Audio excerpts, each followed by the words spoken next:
రేవంత్ రెడ్డి ఈ పేరు తెలుగు రాష్ట్రాలలో ఓ సంచలనం. అందరూ కలలు కంటారు, కానీ కొందరే ఆ కళ నెరవేరే వరకు పోరాడుతూ ఉంటారు. చాలామంది భావిస్తున్నట్లు రేవంత్ రెడ్డి యాక్సిడెంటల్ సీఎం కాదు. తెలంగాణ ఉద్యమ నాయకుడు కేసీఆర్ని గద్దె దింపి తెలంగాణ రెండో సీఎంగా సీఎం పీఠాన్ని అధిరోహించిన ఒక దీశాలి.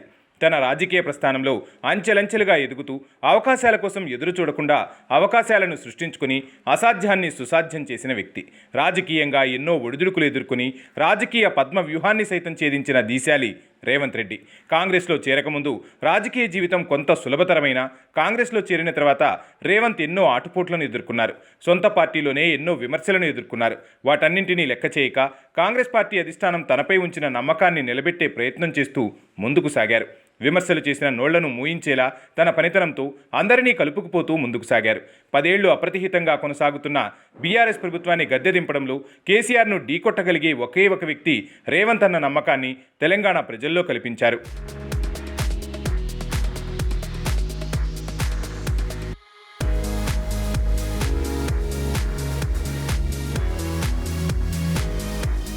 ఎక్కడా బెదరకుండా అదరకుండా తానే ఓ సైన్యమై గులాబీ దళపతిపై దండయాత్ర సాగించారు.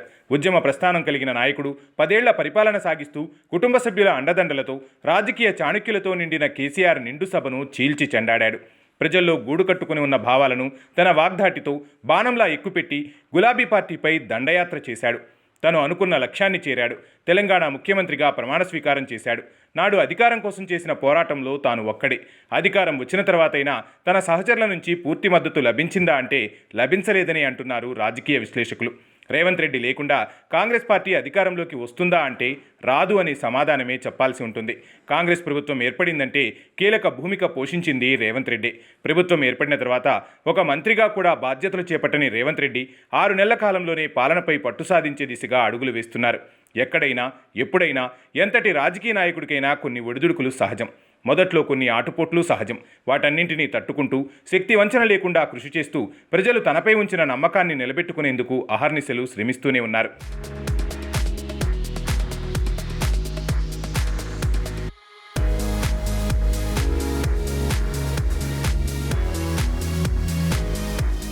ఏడాది పాలనను పూర్తి చేసుకుని రెండో ఏడాదిలోకి అడుగుపెట్టాడు. 10 ఏళ్ల కాలంలో బీఆర్ఎస్ ప్రభుత్వం చేయలేని ఎన్నో పనులు చేస్తూ ఆ పథకాలను రేవంత్ ప్రజల్లోకి తీసుకెళ్లే ప్రయత్నం చేస్తున్నారు. కానీ మంత్రులు మాత్రం ఆ పథకాలను ప్రజల్లోకి తీసుకెళ్లడంలో విఫలమయ్యారనే చెప్పాలి. నాడు నేడు ఒక్కడే పోరాటం చేస్తూ నాడు ప్రతిపక్షంగా నేడు అధికారపక్షంగా ధీటైన జవాబు ఇస్తూ ముందుకు సాగుతున్నాడు. మంత్రులలో సీనియర్లు ఉన్నారు, విశేష అనుభవం ఉన్న నాయకులు ఉన్నారు. యువ నాయకత్వాన్ని కూడా ప్రోత్సహించాలని చెప్పి యువకులకు కూడా కేబినెట్లో చోటు కల్పించారు. అయినప్పటికీ ప్రతిపక్షం చేస్తున్న విమర్శలను తిప్పికొట్టడంలో మంత్రులు సఫలం కాలేకపోతున్నారు అనే విమర్శలు పెద్ద ఎత్తున వినిపిస్తున్నాయి. అసలు ఈ మంత్రులకు ఏమైంది? సంవత్సర కాలంలోనే 10 సంవత్సరాల అభివృద్ధి చేయటం సాధ్యమా? ప్రజలు రేవంత్కు పాలించమని 5 సంవత్సరాల గడువు ఇచ్చారు. సంవత్సర కాలంలోనే తను చేయాల్సింది చేస్తూ ఉన్నాడు. ఇచ్చిన ప్రతి హామీని నిలబెట్టుకునేందుకు శక్తి వంచన లేకుండా కృషి చేస్తూనే ఉన్నాడు.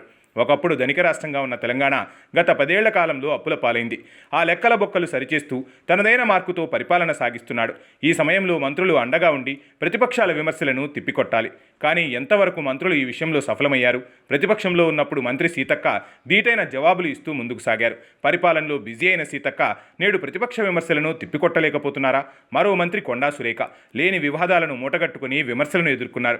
అత్యంత అనుభవం ఉన్న మంత్రి తుమ్మల తనదైన శైలిలో ప్రతిపక్షాలకు కౌంటర్ అటాక్ ఇస్తూనే ఉన్నారు. కోమటిరెడ్డి వెంకటరెడ్డి, ఉత్తమ్ కుమార్ రెడ్డి, పొంగులేటి శ్రీనివాస్ రెడ్డి, పొన్నం ప్రభాకర్, మంత్రి శ్రీధర్ బాబు, బట్టి విక్రమార్క ఇంత పటిష్టంగా ఉన్న టీం ప్రతిపక్షాల విమర్శలను అంతే స్థాయిలో తిప్పికొట్టలేకపోతోంది. ప్రజలకు అర్థమయ్యేలా ఎందుకు వివరించలేకపోతున్నారు అనేది మాత్రం $1 మిలియన్ ప్రశ్నే.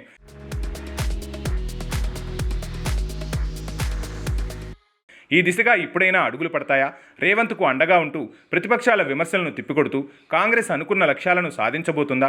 దావోస్లో ఎవరూ ఊహించని పెట్టుబడులను తీసుకొచ్చిన రేవంత్ తన మార్కు పరిపాలన మొదలుపెట్టబోతున్నారా? మంత్రులను కూడా దారికి తెచ్చే ప్రయత్నం చేయబోతున్నారా? మాటల్నే కాదు చేతల్ని నమ్ముకున్న రేవంత్ మరోసారి తన పనితనంతో అటు ప్రతిపక్షానికి ఇటు సొంత మంత్రులకు ధీటైన సమాధానం ఇవ్వబోతున్నారా అంటే అవుననే సమాధానమే వినిపిస్తోంది. చూడాలి మరి రానున్న రోజుల్లో తెలంగాణ రాజకీయం ఏ విధంగా మారబోతుందో.